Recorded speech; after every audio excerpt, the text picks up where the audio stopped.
चलो यहाँ से चालू कर देते हैं। What do all acid and all base have in common. Acid में और बेस में क्या कॉमन है? एसिड में तुमको बताया भी था मैंने, एसिड में अगर मेटल मिलाएंगे जैसे Zn मिलाओ या कोई भी मेटल मिलाओ, या बेस में कोई भी मेटल मिलाओ, तो क्या बनेगा? Salt plus water, salt plus hydrogen gas, salt plus hydrogen gas निकलेगी। ठीक है, और हाइड्रोजन गैस का क्या एक्सपेरिमेंट है, कैसे पता चलेगा हाइड्रोजन गैस है? पॉप साउंड से। ठीक है, तो फिर भी तुमने नहीं बताया, लिखा हुआ था फिर भी, है ना। Hydrogen seem to be common in all acid और बेस के अंदर भी ऐसा ही होता है। ठीक है, एक चीज़ और है, एसिड और बेस को जब तुम पानी में मिलाओगे, जैसे तुमने कोई एसिड ले लिया, बेस ले लिया, और उसके अंदर वो ट्राई किया इलेक्ट्रिसिटी फ्लो करने का, मतलब बल्ब को ग्लो करने का ट्राई किया, तो एसिड में भी और बेस में भी, दोनों में क्या होगा? बल्ब ग्लो होगा।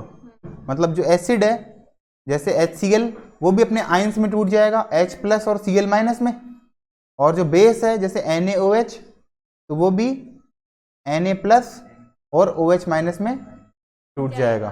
ठीक है ना। तो अगर कोई चीज़ आयंस में टूट जाती है तो इसका मतलब वो इलेक्ट्रिसिटी फ्लो करती है। ठीक है ना। तो किसी भी चीज़ में इलेक्ट्रिसिटी कब फ्लो होगी? जब वो आयंस में टूट जाएगा। टूटना मतलब डिसएसोसिएट होना। ठीक है, टूटने का इंग्लिश क्या है? डिसोसिएट होता है। हाँ, वाटर जैसे है H2O, H2O भी H प्लस OH माइनस में होता है, लेकिन वो इलेक्ट्रिसिटी प्रोवाइड करते हैं तभी तो वो उसमें अपन H2 फॉर्म करते हैं, H और O। मतलब जब अपन ने फर्स्ट चैप्टर पढ़ा था तो ये पढ़ा था ना, H2O डिकम्पोज हो जाता है H2 में प्लस O2 में, 2H2 प्लस O2, है ना, 2H2O। Electric light decomposition, sorry electric decomposition, तीन थे ना, थर्मल, इलेक्ट्रिक और वो फोटोलाइसिस। हाँ, तो ये है। आगे देखो, तो क्या क्या कॉमन हो गया? एक तो हाइड्रोजन गैस देंगे मेटल के साथ, और एक इलेक्ट्रिसिटी फ्लो करेंगे एसिड भी और बेस भी। आगे देखो,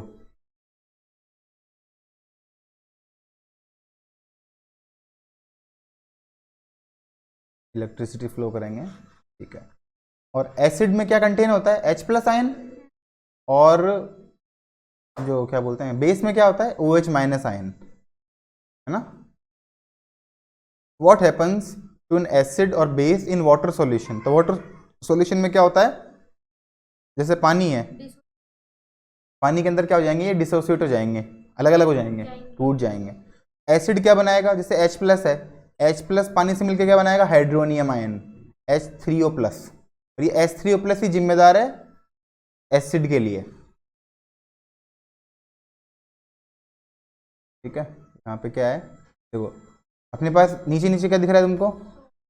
सोडियम क्लोराइड।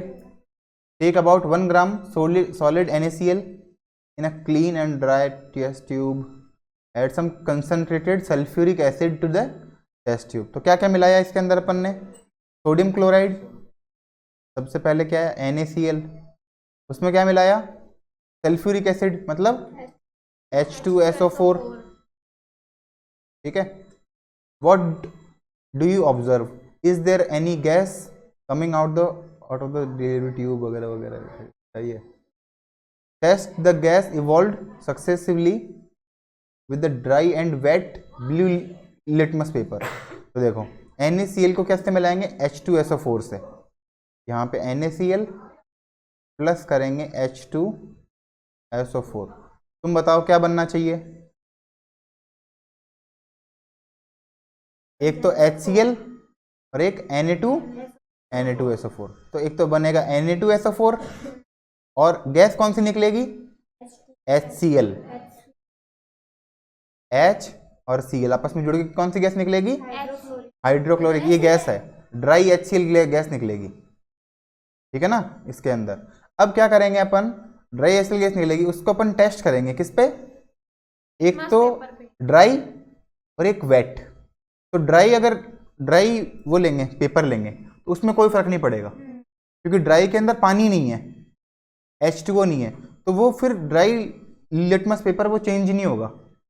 जैसे ब्लू का रेड हो जाता है ना, अगर HCl है तो रेड हो जाना चाहिए, लेकिन वो ब्लू का ब्लू रहेगा।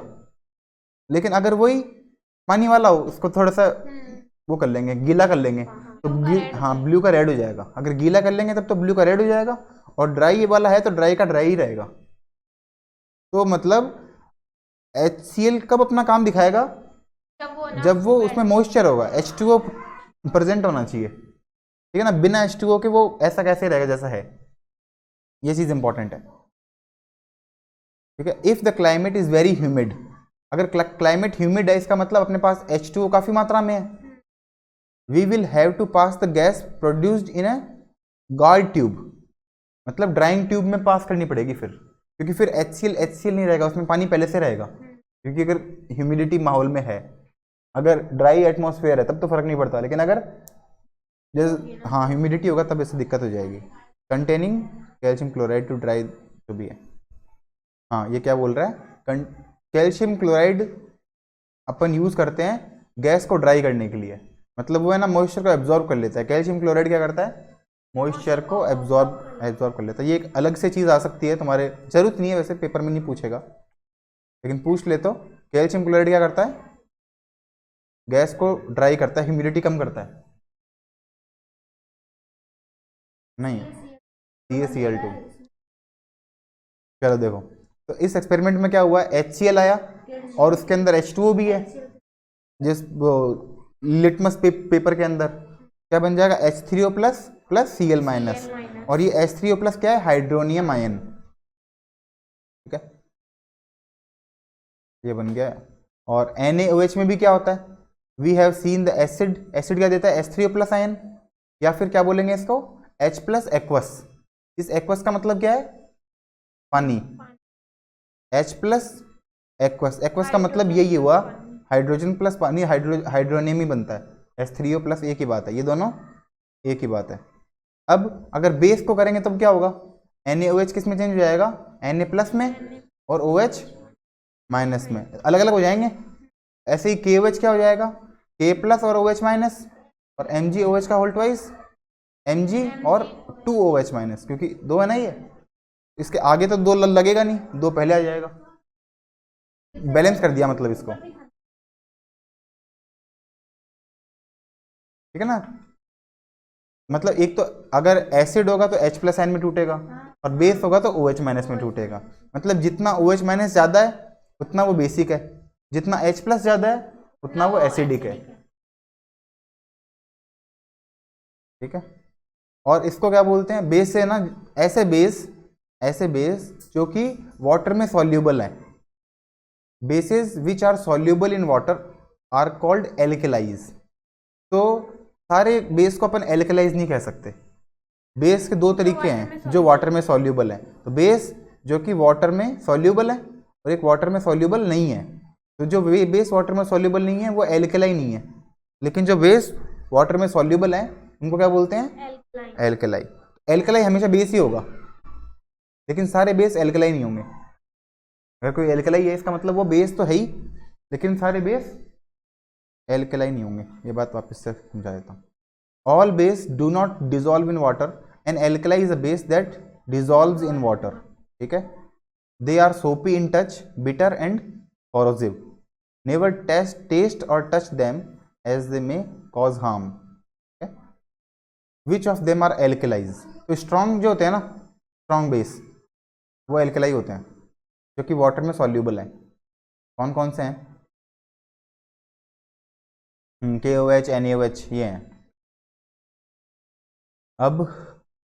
अब ये तुमको एक चीज और समझा देता हूँ। देखो, एसिड प्लस बेस क्या बनता है, सॉल्ट प्लस वाटर, ये तुमको पता है।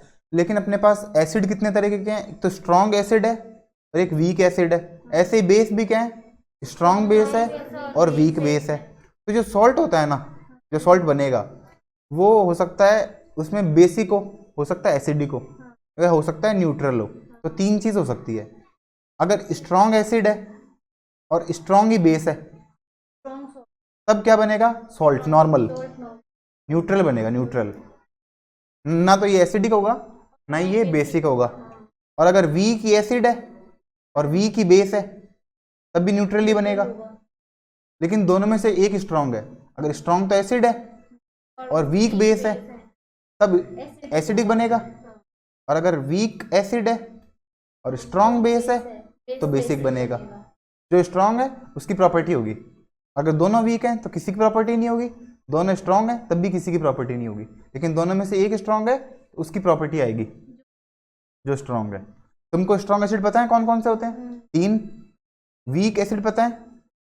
स्ट्रांग एसिड लिख लो वापस से अगर तुमको याद नहीं हो तो। स्ट्रांग एसिड कौन कौन से हैं? स्ट्रांग एसिड कौन से हैं? HCl, H2SO4, HNO3, ये 3 तो स्ट्रांग एसिड है। वीक एसिड कौन से हैं? H2CO3 और CS3COOH, CS3COOH, ये तो एसिड हो गए। और बेस यहाँ लिख देता हूँ, अलग कलर से लिख देता हूँ। बेस कौन से हैं? स्ट्रांग बेस NaOH और KOH, और वीक कौन से हैं? MgOH का होल ट्वाइस, CaOH का होल ट्वाइस और NH4OH, ammonium hydroxide, calcium hydroxide, magnesium hydroxide. ठीक है, अब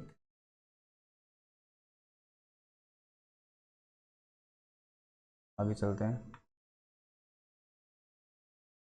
हाँ, एक चीज़ और है, अगर एसिड स्ट्रांग है और स्ट्रांग को अपने को वीक बनाना है या फिर उसको डाइल्यूट करना है, जैसे HCl है लेकिन HCl ही HCl अपने पास, उसका कंसंट्रेशन बहुत ज़्यादा है, उस कंसंट्रेशन को क्या करना है? इसमें थोड़ा पानी मिलाना है तो वीक हो जाएगा। मतलब वीक तो क्या हो जाएगा, उसको बोल देंगे डाइल्यूट हो जाएगा, वीक नहीं बोलते हैं। वीक तो अलग चीज़ है, वीक तो अलग चीज़ है, क्या बोलते हैं उसको? डाइल्यूट करना। मतलब अब एक चीज़ है, एसिड में पानी मिलाएंगे या पानी में एसिड मिलाएंगे। अपने पास मान लो बहुत सारा एसिड है, उसमें H2O मिलाएंगे, या बहुत सारा H2O है उसमें एसिड मिलाएंगे। ये सही है या ये सही है? मतलब अपने को एसिड को नॉर्मल करना है, मतलब बहुत स्ट्रांग है, स्ट्रांग को क्या करना है? नॉर्मल करना है या डाइल्यूट करना है। तो कौन सा काम करेंगे? एसिड के अंदर पानी मिलाना या पानी में एसिड मिलाना? बताओ।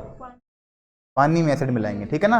अगर बहुत सारा एसिड है उसमें पानी मिला लिया, सारा एसिड खराब हो जाएगा, एक चीज़ तो ये, और दूसरी चीज़ सारा एसिड खराब भी हो जाएगा, और ये बहुत एक्सोथर्मिक प्रोसेस होती है, आग लग सकती है, तो ये काम कभी नहीं करते। एसिड में कभी भी पानी नहीं मिलाएंगे, है ना। एसिड तो थोड़ा थोड़ा मिलाएंगे तो फर्क नहीं पड़ेगा, एक एक बूंद करके मिलाएंगे, और बूंद करके मिलाएंगे, साथ साथ उसको स्टिर करते रहेंगे, चलाते रहेंगे, है ना। जैसे पानी है तो पानी में 4-5 बूंद एसिड डाल दिया, फिर उसको घुमा दिया, फिर वापस थोड़ा सा डाल दिया, वापस घुमा दिया, ये काम करेंगे डाइल्यूट करने के लिए, ठीक है। तो the process of dissolving an acid और base in water is highly exothermic. Exothermic मतलब हीट निकलती है। Care must be taken while concentrated nitric acid or sulfuric acid with water, so the acid must always be added। क्या करना है? Acid को add करना है, ना कि वाटर को ऐड करना है। Acid must always be added slowly to water with constant stirring. Stirring का मतलब चलाते हुए, उसको हिलाते रहो। If water is added to concentrated acid, the heat generated may cause the mixture to splash out. वो निकल जाएगा और तुम्हारे बर्न भी हो सकता है ना कहीं आग लग सकती है, जल भी सकते हो तुम, ठीक है। बस बाकी तो तुमको समझ में आ ही गया।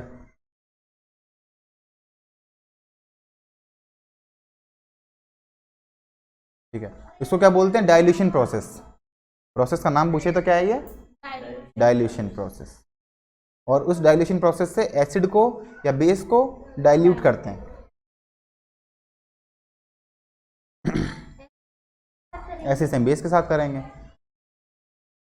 हाउ स्ट्रॉन्ग आर एसिड और बेस सॉल्यूशन? स्ट्रॉन्ग, अब इसका कैटेगरी क्या है? इसका कैटेगरी क्या है कि मतलब अपन को पता कैसे चले कि कौन सा स्ट्रॉन्ग है कौन सा वीक है ना। तो इसकी एक कैटेगरी होती है, ऐसे 0 से लेकर 14 तक होता है, और 0 से 14 के बिल्कुल बीच में कौन आता है? 7। तो 7 मतलब वाटर।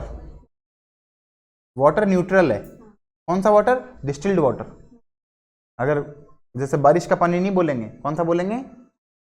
डिस्टिल्ड वाटर, डिस्टिल, हाँ जो नल में से आता है नहीं, जो मशीन से बनता है, मशीन में अपन क्या करते हैं, हाँ फिल्टर वाटर करते हैं, जैसे जो उसमें डालते हैं डिस्टिल वाटर को, किसमें डालते हैं, इन्वर्टर में डालते हैं, इन्वर्टर की जो बैटरी होती है ना उसमें जो पानी डालते हैं वो होता है डिस्टिल्ड वाटर। तो डिस्टिल्ड डिस्टिल्ड वाटर का पीएच, इसको बोलते हैं पी कैपिटल एच, पी तो स्मॉल और कैपिटल एच, और पीएच का मतलब क्या होता है, potenz of hydrogen, potenz, potenz की spelling N Z, potenz of hydrogen, मतलब इसमें हाइड्रोजन कितना है, पावर ऑफ हाइड्रोजन भी बोल सकते हैं इसको देखा जाए तो, ठीक है। अब देखो यहाँ पे पीएच लिखा हुआ है, पीएच ऑफ न्यूट्रल सॉल्यूशन क्या होता है, 7।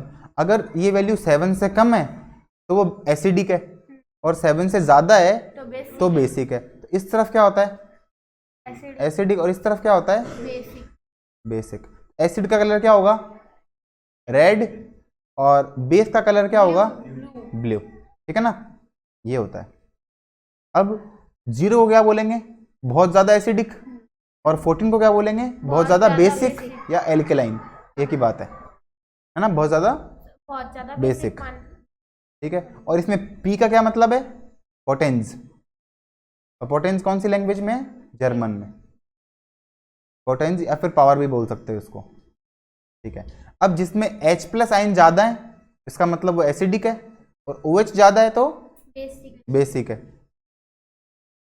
अगर OH बढ़ेगा तो pH भी बढ़ेगी, और H बढ़ेगा तो pH घटेगी, सॉरी हाँ H बढ़ेगा तो pH घटेगी, सही बात है। H बढ़ रहा है इसका मतलब यहाँ पे आ रहा है, pH घट रही है ना, और OH बढ़ रहा है मतलब बेसिक की तरफ जा रहा है तो pH बढ़ रही है। OH बढ़ने के साथ pH बढ़ती है, और H बढ़ने के साथ pH कम होती है, ठीक है। और ये उल्टा उसके साथ हो जाएगा, H बढ़ने के साथ अगर H बढ़े तो pH कम होगी, और H कम होगा तो pH बढ़ेगी। अगर H कम होगा तो OH बढ़ेगा, और OH कम होगा तो H बढ़ेगा, दोनों आपस में उल्टे एक दूसरे के, ठीक है। आगे देखो इसको, ये है यहाँ पे, इसमें pH, इसमें H प्लस सबसे ज्यादा है, H प्लस की कंसेंट्रेशन यहाँ पे सबसे ज्यादा है। लगातार जैसे 0 से 14 तक जा रहे हैं H प्लस आयन की कंसेंट्रेशन कम हो रही है, और जैसे जैसे H प्लस कम हो रहा है वैसे वैसे ये रहा OH, ये OH बढ़ रहा है। तो बिल्कुल 0 पे OH है ही नहीं, सारा का सारा H ही है, और जैसे जैसे यहाँ पे जाएंगे वैसे वैसे सारा का सारा OH में कन्वर्ट हो गया, H लगभग 0 हो गया, ठीक है ना। और 7 पे दोनों बराबर बराबर होते हैं।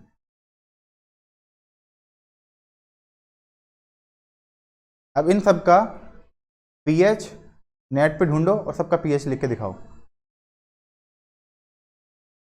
ठीक है। ये 10 है तुम्हारे पास, इन 10 का 10 pH लिख के दिखाओ, और कुछ pH तुमको बुक में दे भी रखे हैं, ये pH याद कर लो। गैस्ट्रिक जूस, इसका pH कितना है, ये जनरली पेपर में आते हैं ये 5, ठीक है। तो एक तो क्या है गैस्ट्रिक जूस, उसका pH कितना है 1 इसका मतलब ये बहुत ज्यादा एसिडिक है।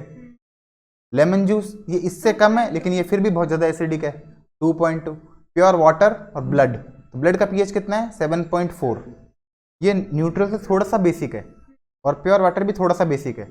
लेकिन अगर प्योर की जगह डिस्टिल लिखा होता तो क्या होता, 7 होता, ठीक है। Milk of magnesia, milk of magnesia क्या होता है, बेसिक होता है। फॉर्मूला क्या है, MgOH का होल ट्वाइस।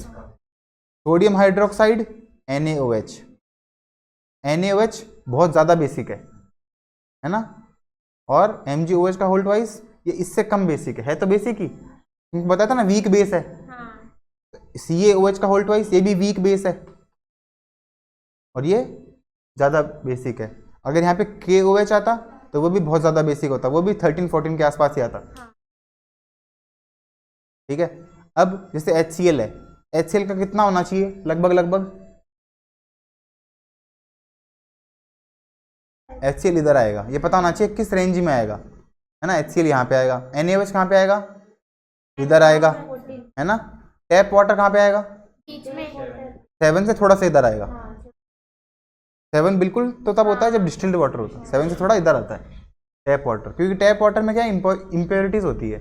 जैसे वो है रेन वाटर है, तो रेन वाटर भी क्या होता है, एसिडिक होता है। क्यों होता है, क्योंकि अपने एटमॉस्फेयर में कार्बन डाइऑक्साइड है, एटमॉस्फेयर में सल्फर डाइऑक्साइड भी है, नाइट्रोजन डाइऑक्साइड भी है, तो इनसे ये कौन से, ये क्या होता है, ये सर ये नॉन मेटेलिक होते हैं। तो नॉन मेटल ऑक्साइड क्या होता है, एसिडिक। एसिडिक पानी से मिलके क्या बन जाएगा, एसिडिक, पानी को एसिडिक कर देगा। इसलिए जो रेन वाटर होता है वो 5 के आसपास, 4 के आसपास भी हो जाता है कभी कभी। अगर ज़्यादा पॉल्यूशन होगा ज़्यादा एसिडिक होगा, और कम पॉल्यूशन होगा तो कम एसिडिक होगा, लेकिन एसिडिक होगा। रेन वाटर हमेशा क्या होगा, इसीलिए तुम्हारे वो आता है ना एसिड रेन के ऊपर मार्बल पीला हो जाता है, एसिड रेन होता है ना, ताजमहल पीला हो गया, वो सब क्यों हो रहा है, एसिडिक रेन की वजह से, पॉल्यूशन की वजह से। टोमेटो भी क्या होता है, एसिडिक होता है। इनके सब के अंदर है ना एसिड होता है।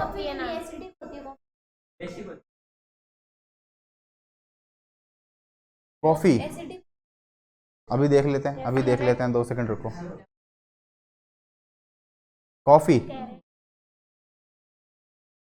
कॉफी पीएच,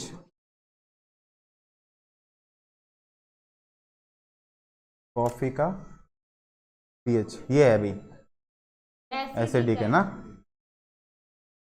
क्योंकि पेट में जाकर वहाँ जलन करनी, पेट में जाके जलन करती है, पीनी चाहिए, तो बोलते हैं अपन एसिडिटी करते हैं। तो ये क्या है, माइल्डली एसिडिक है। कॉफी में एसिडिटी करते हैं बेटा, एसिडिटी करते हैं। कॉफी पाउडर अलग होता होगा, पाउडर की पता नहीं, देखो कॉफी टेस्ट है, वो तो टेस्ट से थोड़ी ना पता लगाते हैं। कॉफी पाउडर पीएच, अरे तो इसीलिए तो ये चला है उसको, क्योंकि एसिड को तू टेस्ट थोड़ी करेगा, जीभ भी जल जाएगी तेरी, इसलिए तो पीएच स्केल चला है। यही है भाई, यही है पीएच स्केल सर्वमान्य है, टेस्ट तो बेकार है, टेस्ट बच्चों के लायक है वो तो। टेस्ट को अपन वो नहीं मान सकते, नहीं कर सकते सब चीजों को, एसिड बेस इसकी है ना, टेस्ट को अपन इंडिकेशन नहीं मान सकते हमेशा के लिए, हमेशा लिए, लेकिन पीच स्केल को मान सकते हैं। हाँ। पीच स्केल है ना, वो ओरिजिनल है, इसलिए तो इंडिकेटर है अपने पास, नहीं तो सिर्फ टेस्ट करके पता करते हर चीज को। करोगे वो तो कॉफी पाउडर, कॉफी का क्या, कॉफी जो वो है ना पीच स्केल इंपॉर्टेंट ज्यादा चीज है। सर ये हमको सर्च करके लिखना पड़ेगा, हाँ, लिख दे कि भाई कॉफी एसिडिक है, नहीं सर्च करके लिखना है तुमको। कितने हाँ, स्क्रीनशॉट भेज दो हमको, आज घर पे होमवर्क कर लेंगे, ये स्क्रीनशॉट भेज देंगे तुमको। हाँ स्क्रीनशॉट भेज। चलो आगे कर लेते हैं अपन, आ गया, ठीक है, आज इतने करते हैं, कल करते हैं बाकी।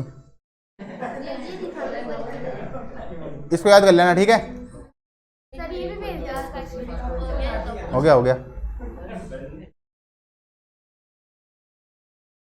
चलो।